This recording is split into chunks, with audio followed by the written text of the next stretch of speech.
கும்பராசிக்காரங்க, நீங்க இந்த நேரத்துல என்ன செஞ்சாலும் உங்கள குறை சொல்லக்கூடியவங்க தான் இந்த நேரத்துல அதிகமா இருக்கிறாங்கன்னு சொல்லலாங்க. சொந்தத்தாலயும் பிரச்சனை, சொத்து வகையிலயும் பிரச்சனை, ஒண்ணு போனா ஒண்ணுங்கிற அந்த நேரத்துல இருந்துகிட்டே இருக்கிறீங்க. என்னதான் நீங்க மத்தவங்களுக்கு நல்லது செஞ்சனாலும், உங்கள அவமானப்படுத்தி பார்க்குறதுல அப்படி ஒரு ஆனந்தம் மத்தவங்களுக்கு பொறுத்த வரைக்குமே சொல்லலாங்க.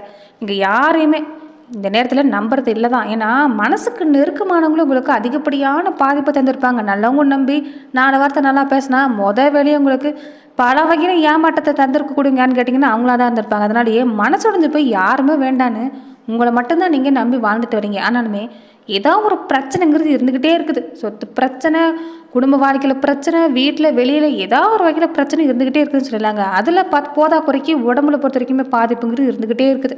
வீட்டில் இருக்கக்கூடியவங்களுக்குமே உடல்நல தொந்தரவு, தாய் தந்தைக்கு ஏதாவது ஒரு வகையில் ஒரு போராட்டத்தை தான் இந்த நேரம் கும்பராசி அன்புகள் சந்திச்சுட்டே இருக்குதுன்னு சொல்லலாங்க. ஒரு விடுவு காலம் பிறக்காதாங்கிற ஒரு ஏக்கம் தான் பெரும்பாலானவங்களுக்கு. ஆனாலுமே ஒரு நம்பிக்கைங்கிறது உங்கள் மனசுலேருந்து போகலை. எப்படியாவது முன்ன நின்று வாழ்க்கையில் ஒரு ஜெயிச்சனுங்கிற ஒரு எண்ணம், ஒரு ஆதங்கங்கிறது இருந்துக்கிட்டே இருக்குதுங்க. அதனால தான் வாழ்க்கையில் எது வந்தாலும் வரட்டுன்னு நீங்கள் ஓடிட்டு இருக்கிறீங்க. ஆனாலுமே உங்கள் வாழ்க்கையில் நீங்கள் எத்தனை தான் வழிபாடு செஞ்சாலும் சரி, எத்தனையோ கோவிலுக்கு போயிருப்பீங்க, பெரிய பெரிய கோவிலுக்கு எல்லாமே போயிருப்பீங்க, கும்பிடாத சாமி இல்லை, போகாத கோவில் இல்லைன்னு, ஏறாத வாசப்படி இல்லைன்னு நீங்கள் சொன்னாலுமே, இந்த நேரத்தில் குலதெய்வ கோவிலில் ஒரு சில விஷயத்தை செய்கிறதால உங்கள் வாழ்க்கையில் ஒரு மாற்றங்கிறது வரலாம். குலதெய்வம் உங்கள் வரவை எதிர்நோக்கி காத்திருக்கக்கூடிய இந்த நேரத்தில், குலதெய்வத்துக்கு அதிகப்படியான சக்தி இருக்கக்கூடிய இந்த நேரத்தில் ஒரு சில வழிபாட்டு முறைகளை உங்கள் குலதெய்வ கோவிலை நீங்கள் செய்கிறதாலையும் உங்கள் வாழ்க்கையில் நல்ல மாற்றம் ஏற்படலாம்னு சொல்லலாம். அந்த வகையில் முக்கிய வாய்ந்த ஒரு சில விஷயத்தை பொறுத்த வரைக்குமே இந்த நேரம் நீங்கள் எப்படி செய்யணும், அடுத்து வரக்கூடிய 15 நாட்களுக்கு உங்களுக்கு எப்படிப்பட்ட பலன் கும்பராசி அன்பர்களுக்கு கிடைக்க போகுது, இதை எல்லாமே இந்த பதிவில் நாம் தொடர்ந்து பார்க்கலாம். அதுக்கு முன்னாடி நீங்கள் இந்த சேனலுக்கு புதிவராக இருந்தால் இந்த சேனலை சப்ஸ்கிரைப் பண்ணிவிட்டு ஒரு லைக்கும் பண்ணிவிட்டு பின்தொடர்ந்து வாங்க பார்க்கலாம். மேலுமே இந்த வீடியோ பதிவை எந்த மாவட்டத்திலேருந்து பார்க்குறீங்க, எந்த ஊர்லேருந்து பார்க்குறீங்க, உங்கள் பேர் தான் என்னங்கிறத மறக்காமல் கமெண்ட் பாக்ஸை சொல்லிட்டு போங்க. அதே மாதிரி நிறைய பேர் இந்த வீடியோ பார்க்கக்கூடியவங்க சப்ஸ்கிரைப் பண்ணாமல் பார்க்குறீங்க. வேலையாக சப்ஸ்கிரைப் பண்ணி வச்சுட்டு பாருங்கள். அப்போ தான் இந்த சேனலில் போடக்கூடிய ஒவ்வொரு வீடியோஸும் உங்களுக்கு நோட்டிஃபிகேஷன் மூலமாக வந்தடையக்கூடிய வாய்ப்பு அமைஞ்சிருக்கு. அசர் வைக்கக்கூடிய திறமைங்கிறது கும்பராசி நண்பர்களுக்கு நிறையவே கொட்டி கிடக்குதுங்க. ஆனால் என்ன திறமை இருந்து என்ன பிரயோஜனம்? ஒரு திறமை இல்லாதவங்க கூட வாழ்க்கையில் நல்ல நிலைக்கு வந்துடுறாங்க. ஆனால் இத்தனை திறமை இருந்தாலும் ஒரு நல்ல நிலைக்கு வர முடியலையேங்கிற ஒரு ஆதங்கம் இருந்து கும்பராசி நண்பர்களுக்கு கொஞ்சம் ரொம்ப நாளாகவே இருந்துட்டு தான் வருது. அதுமாதிரி உடம்புலங்கிறது கொஞ்சம் பாதிப்பு இந்த நேரம் அதிகம்தான். இந்த கால்கள் சம்மந்தப்பட்ட பாதிப்புங்கிறது கொஞ்சம் அதிகமாகவே இருக்குது. இந்த காலை பிடிச்சி விட்டால் தான் ஒரு நிம்மதியான தூக்கமே வருங்கிற அளவுக்கு இந்த நேரத்தில் காலில் கொஞ்சம் தொந்தரவு அதிகமாக இருக்கக்கூடியவங்களாகவும் இந்த நேரம் கும்பராசி நண்பர்கள் இருந்துக்கிட்டு வராங்கன்னு சொல்லலாங்க. வேலையிலையும் அப்படி தான் ஒரு நிலமுங்கிறது உங்களால் இல்லை, மனசுங்கிறது அதில் லைக்கலை. ஏதாவது ஒரு வகையில் பொறுத்த வரைக்குமே இந்த வேலை செய்யணும்னு நினச்சா கூட அப்புறம் செஞ்சுக்கலாம்னு நினைக்கிறீங்க. கடுமையான உழைப்பு கொடுத்துட்டு வந்தவங்களுக்கு ஏதோ ஒரு தொய்வுங்கிறது இருந்துகிட்டு வருதுன்னு சொல்லலாங்க. இந்த நேரத்தில் உங்களை பொறுத்த வரைக்குமே ஒரு சில விஷயத்தை நீங்கள் செஞ்சுட்டு இருந்தால் போதுங்க, அது நல்ல மாட்டம் தான். அதாவது குலதெய்வ கோவிலை பொறுத்த வரைக்குமே நாள் செய்யாதது கோல் செய்யும், கோல் செய்யாததை குலதெய்வம் செய்யும்னு சொல்லுவாங்க. குலதெய்வ கோவிலை பொறுத்த வரைக்குமே இந்த நேரம் நீங்கள் வழிபாடு செய்ய பாருங்கள், கண்டிப்பாக நல்ல மாற்றம் நடக்கக்கூடிய வாய்ப்புண்டு.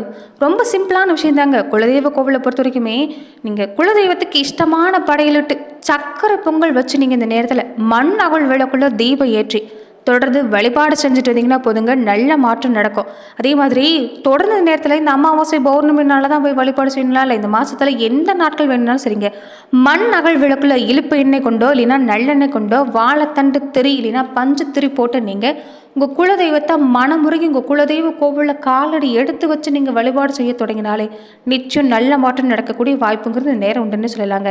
தொடர்ந்து ஒரு நாட்கள்லேருந்து 41 நாட்களுக்கு நீங்கள் குலதெய்வ கோவிலில் ஒவ்வொரு விளக்கை அதிகப்படுத்திக்கிட்டே உங்கள் குலதெய்வ கோவிலை நீங்கள் வழிபாடு செய்ய பாருங்கள், நிச்சயம் நல்ல பலன் கிடைக்கக்கூடிய வாய்ப்புங்கிறது அமைஞ்சிருக்குது. குலதெய்வ கோவிலுக்கு போயிட்டு வந்த பின்னாடி வீட்டுக்குமே வந்து குலதெய்வ கோவிலுக்கு போகிறதுக்கு முன்னாடி வீட்டை நல்லா சுத்தம் செஞ்சுட்டு குலதெய்வ கோவிலுக்கு போயிட்டு வந்து வீட்டுக்கு பொறுத்த வரைக்குமே நிலவாசப்படியை நல்லா சுத்தம் செஞ்சு தீப தூப ஆராதனை காட்டி பூஜை அறையில் உங்கள் குலதெய்வ படம் இருந்தால் குலதெய்வ படம் வச்சு வழிபாடு செய்யலாம். அப்படி இல்லாதவங்க காமாட்சம்மன் விளக்க வச்சு நிறசொம்ப தண்ணி வச்சு விபூதிகளை பொறுத்த வரைக்குமே பக்கத்தில் வச்சு நீங்கள் உங்கள் குலதெய்வத்தோட பேரை சொல்லி மனமுருகி அழைச்சி குலதெய்வத்தை நீங்கள் அந்த தீப ஜோதியில் நீங்கள் ஆகர்ஷணம் செய்யணும். அதாவது குலதெய்வத்தோட பேரை சொன்னாலே குலதெய்வங்கிறது இந்த தீப ஜோதியில் ஆகர்ஷணம் ஆகும். இந்த நெரசொம்பு தண்ணி நிலவாசப்படியில் பொறுத்த வரைக்குமே குலதெய்வங்கிறது வாசம் செய்யக்கூடிய வாய்ப்புண்டு. அதனால தான் இந்த விஷயத்தை செஞ்சுட்டு உங்கள் குலதெய்வத்தோட பேரை மனம் உருகி நீங்கள் கூப்பிட்டு 27 முறைக்கு அதிகமான பேரை பொறுத்த வரைக்குமே 27 தடவைக்கு மேலே உங்களால் எவ்வளோ முடியுமோ அவ்வளவு தடவை உங்கள் குலதெய்வத்தோட பேரை மனமுருகி சொல்லி கூப்பிட்டு உங்கள் வீட்டில் பொறுத்த வரைக்குமே தங்க வைக்க பாருங்கள். இதனால் குலதெய்வத்தோட அனுகிரகங்கிறது கிடைக்கக்கூடிய வாய்ப்புண்டு. அதே மாதிரி குலதெய்வ கோவிலுக்கு போகிறீங்கன்னா ஒரு கைப்பிடி மண்ணை நீங்கள் வீட்டுக்கு எடுத்துகிட்டு வந்து தலையில் படாத அளவுக்கு ஒரு ஆணி அடித்து கூட நீங்கள் உங்கள் வீட்டில் பொறுத்த வரைக்குமே வச்சு பூஜை செஞ்சு வழிபாடு செஞ்சுட்டு வந்துங்க. ஏன்னா குலதெய்வ கோவிலை பொறுத்த வரைக்குமே இந்த விபூதியை மண்ணும் எடுத்துகிட்டு வந்தால் பின்னாடியே குலதெய்வங்கிறது நம்ம வீட்டுக்கு வந்து நின்றுக்கும். நம்ம குலத்தை காக்கக்கூடிய வாய்ப்புண்டு. இதுக்கு நீங்கள் பயப்பட வேண்டிய அவசியம் இல்லை. அடிக்கடி உங்கள் குலதெய்வ கோவிலுக்கு போய் வழிபாடு செஞ்சுட்டு வந்து வீட்டில் பொறுத்த வரைக்குமே அந்த மண்ணுக்கு பொறுத்த வரைக்கும் நீங்கள் பூஜை செஞ்சு வழிபாடு செஞ்சுட்டு இருந்தால் போதும். இது நீங்கள் வருஷத்துக்கு ஒரு முறை மாற்றினா மட்டும் போதுங்க. கண்டிப்பாக நல்ல பலன் கிடைக்கக்கூடிய வாய்ப்புண்டு. எந்த தடையும் இருக்காது. எல்லாமே நல்ல பலன் கிடைக்கக்கூடிய வாய்ப்புண்டுங்க. பெரும்பாலும் கும்பராசி அன்பர்கள் பொறுத்த வரைக்குமே நிறைய சொந்த பந்த வகையிலையாக இருக்கட்டும், இந்த பெண்கள் வழியிலையாக இருக்கட்டும், நிறைய பாதிப்பு சந்திக்கக்கூடியவங்க இந்த கும்பராசியில் அதிகமாக இருக்கக்கூடியவங்க இருப்பாங்க. ஆணாக இருந்தாலும் அப்படி தான், பெண்ணாக இருந்தாலும் அப்படி தான். எதிர்ப்பாளர் வகையில் பொறுத்த வரைக்குமே நிறைய அவமானங்கள், நிறைய பிரச்சனைகள் சந்திக்கக்கூடிய வாய்ப்புங்கிறது கொஞ்சம் இருந்துகிட்டே இருக்குது. அந்த விஷயம் இல்லாமல் நீங்களும்னா குலதெய்வ வழிபாடு செஞ்சுட்டு வர பாருங்க. இந்த சின்ன விஷயம் மட்டும்தான். குலதெய்வம் தெரியாமல் இருக்கக்கூடியவங்க எல்லாமே நிறைய பேர் இருப்பாங்க. அப்படிப்பட்டவங்க செய்யக்கூடிய விஷயம் பார்த்தீங்கன்னா உங்களுடைய சுய ஜாதகத்தை நீங்கள் பரிசோதனை செஞ்சு பார்த்துக்கலாம். இல்லைன்னா உங்கள் மூத்த குழந்தையோட சுய ஜாதகத்தை பரிசோதனை செஞ்சு கூட உங்கள் குலதெய்வம் எதுங்கிறத கண்டறிஞ்சுக்கலாம். ஏன்னா ஜாதகத்தில் பொறுத்த வரைக்குமே 3 தெய்வங்கள் சம்பந்தம் கொள்ளக்கூடிய வாய்ப்புண்டு. அதை வச்சு நீங்கள் உங்கள் குலதெய்வம் எதுங்கிறத கண்டறியக்கூடிய வாய்ப்பு அமைஞ்சிருக்குன்னு சொல்லலாங்க. அதே மாதிரி தான் குலதெய்வம் அப்படியும் தெரியாதவங்களா இருந்தால் 3 தலைமுறையாக 7 தலைமுறை பங்காளிகள் எந்த இடத்துல ஒன்று சேர்ந்து வாழ்கிறாங்களோ அந்த இடத்துல போய் நீங்கள் விசாரித்து பார்த்தாலுமே உங்கள் குலதெய்வம் எதுங்கிறது தெரிஞ்சிடும்.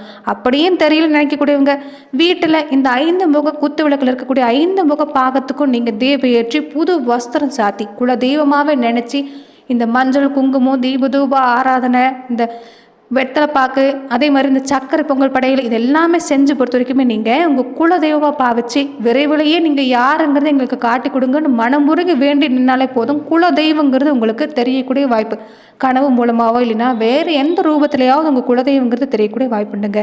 பெரும்பாலும் இதை நம்பிக்கையோடு நீங்கள் செஞ்சால் போதும். கண்டிப்பாக உங்கள் வாழ்க்கையில் நல்ல மாற்றம் நடக்கக்கூடிய வாய்ப்புண்டு. குலதெய்வத்தை வழிபட மறக்கிறதால மட்டும் குலதெய்வ கோபங்கிறது இல்லாமல் இருக்காது. பெரும்பாலும் உங்களுடைய முன்னோங்களியில் மூத்தவங்களில் பொறுத்த வரைக்குமே இந்த குலதெய்வ வழிபாட்டை சரியாக செஞ்சுருக்க மாட்டாங்க. முறையாக இதுதான் குலதெய்வம் தெரியாமல் வேறு ஊருக்கு ஒரு வேலைக்கு காரணமாக இல்லைன்னா வேறு விஷயமா பொறுத்த வரைக்குமே இந்த குலதெய்வத்தை வழிபாட்டை மறந்துட்டு அங்கே வீட்டிலேயே குலதெய்வத்தை வழிபட்டு வந்துட்டு இருப்பாங்க. குலதெய்வ கோவிலுக்கு போகாமல் இருந்திருப்பாங்க. அப்படிப்பட்டு இருந்தாலுமே குலதெய்வ கோபம் இருக்கும். அதே மாதிரி இந்த பெண்கள் வழியில் பாதிப்பு ஏற்படுத்தியிருந்தாலும் சரி கொஞ்சம் குலதெய்வத்தோட கோபம் இருக்கும். வயசானவங்களை பார்க்காம விட்டது, பெற்றவங்களை பார்க்காம விட்டது, இந்த வாயில்லாத ஜீவன் இந்த பசு மாதிரியான உயிரினத்தை வதை பண்ணியிருந்தா இந்த மாதிரியான விஷயம் இருந்தாலுமே குலதெய்வ கோபங்கிறது இருக்கும். இதை நீங்கள் ஜாதக ரீதியாகவும் சொல்லிடுவாங்க. அப்படிப்பட்டவங்க கூட குலதெய்வத்தை கோவிலில் போய் நீங்கள் காலடி எடுத்து வச்சு இந்த மண் அகல் விளக்குல தீபம் ஏற்றி வழிபாடு செஞ்சுட்டு வந்தாலே போதுங்க. ரொம்ப சிம்பிளான விஷயம். அன்னதானம் செய்யுங்க. அன்றைய தினத்தில் கண்டிப்பாக நல்ல பலன் கிடைக்கும். பசியால் பிள்ளை அழுதா தாய் தான் பொறுக்க மாட்டான். அதனால தான் நீங்கள் குடும்பம் நல்லா இருக்குன்னு நினச்சிங்கன்னா நம்ம குலம் நல்லா இருக்குன்னு நினச்சிங்கன்னா நம்ம குடும்ப தெய்வம் குல தெய்வத்தை நீங்கள் கண்ணீரோட என்ன உங்கள் மனசில் இருக்கிறதோ எல்லாம் சொல்லி முறையிட்டு நீங்கள் தொடர்ந்து தீபேற்றி வழிபாடு செஞ்சுட்டு பாருங்கள். கண்டிப்பாக குலதெய்வத்தோட கருணையால் உங்களுக்கு எல்லாமே நல்லபடியாக நடக்கக்கூடிய வாய்ப்புண்டு. நன்றி நண்பர்களே. மேலும் இனி அடுத்து வரக்கூடிய 15 நாட்கள் கும்பராசி அன்பர்களுக்கு எப்படிப்பட்ட பலன் கிடைக்க போகுதுங்கிறத பார்க்கலாம். கும்பராசி அன்பர்கள் பொறுத்த வரைக்குமே நிறைய விஷயங்களில் நீங்கள் சோதனையை நீங்கள் சந்திச்சுக்கிட்டு தான் வந்திருக்கிறீங்க. ஆனால் இந்த காலகட்டங்களில் இந்த குலதெய்வ வழிபாடு செஞ்ச பின்னாடி நீங்கள் உங்கள் வாழ்க்கையில் நிச்சயம் நல்ல மாற்றம் உண்டாகக்கூடிய வாய்ப்புண்டு. அந்த வகையில் பார்க்குறப்ப இனி அடுத்து வரக்கூடிய நாட்கள் பொறுத்த வரைக்குமே செய்கிற தொழில் வியாபாரத்தில் உங்களுக்கு பாதிப்புங்கிறது இல்லைங்க. நல்ல மாற்றம் தான். 4 முக்கியமான கிரகங்கிறது நேரம் சிறப்பாக அமைஞ்சிருக்கிறதால இந்த காலகட்டங்களில் உங்களுக்கு நல்ல பலன் உண்டு. வேலையிலையும் நல்ல பலன் உண்டு. செய்கிற வேலையில் கொஞ்சம் முயற்சி கொடுத்தீங்கன்னா போதுங்க, சாதகமான பலன் கிடைக்கும். இந்த அரசாங்க வேலைக்கு எல்லாமே முயற்சி செஞ்சீங்கன்னா இந்த நேரம் நல்ல வேலை கிடைக்கக்கூடிய வாய்ப்பு அமைஞ்சிருக்குது. அதே மாதிரி இந்த பேச்சு தொழிலாக கொண்டிருக்கக்கூடியவங்களுக்கு அற்புதமான காலகட்டம். பொருளாதார நிலை எடுத்துக்கிட்டாலுமே சிறப்பாக இருக்குதுங்க. இந்த நேரம் குடும்ப பிரச்சனை எல்லாமே கொஞ்சம் கட்டுப்பாட்டுக்குள்ளே இருக்கும். முன்னாடி இருந்த பாதிப்பில்லை. நிறைய பேர் இந்த கணவன் மனைவிக்கிடையே அதிகப்படியான சண்டைங்கிறது இருந்திருக்குங்க. ஒரு நிம்மதி இல்லாத இருந்திருப்பீங்க. அவங்களுக்கு எல்லாமே இந்த காலத்தில் சிறப்பாக தான் இருக்குது. பேச்சில் மட்டும் கொஞ்சம் கட்டுப்பாடாக இருக்க பாருங்கள். யூகங்கிறது வேண்டாம்.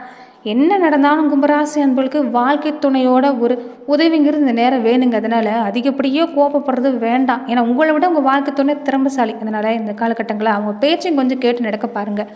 ராசியில் சனி வக்கரமாக இருக்கிறதால கூடவே ராகு இணைஞ்சிருக்கிறதால இந்த காலகட்டம் பொறுத்த வரைக்குமே உங்களுக்கு பொறுத்த வரைக்கும் கொஞ்சம் என்ன பார்த்தீங்கன்னா, இந்த மண் சார்ந்த பிரச்சனை எல்லாமே இந்த நேரம் ஏற்படுத்த வேண்டாம். மண் சம்மந்தப்பட்ட விஷயத்துல எல்லாமே ஈடுபட வேண்டாம். சகோதர உறவு வகையிலும் கொஞ்சம் கவனமா இருந்துக்க பாருங்க. இந்த நேரம் கொஞ்சம் வார்த்தையை விட்டுட்டிங்கன்னா, மன அமைதி கெட்டுரும். அதனால இந்த விஷயத்துல கவனமா இருக்கணும்.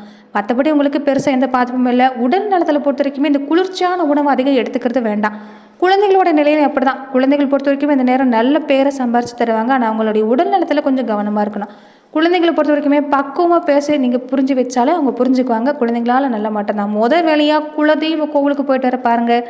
கண்டிப்பா பிரார்த்தனை இருந்தா அத நிறைவேத்திட்டு வர பாருங்க. இனி நல்லது நடக்கணும்னு நெனச்சு நீங்க பிரார்த்தனை வச்சுட்டு வர பாருங்க. நிச்சயம் நல்ல பலன் கிடைக்கும். நன்றி நண்பர்களே. மேலும் இந்த மாதிரியான பதிவுகளுக்கு நீங்க இந்த சேனலை லைக் பண்ணுங்க, ஷேர் பண்ணுங்க, கமெண்ட் பண்ணுங்க. மறக்காம சப்ஸ்கிரைபும் பண்ணிக்கோங்க. அதே மாதிரி உங்க குலதெய்வத்தோட பெயர் என்னங்கிறத மனதார நீங்க இந்த கமெண்ட் பாக்ஸ்ல பதிவிடுங்க. நன்றி நண்பர்களே.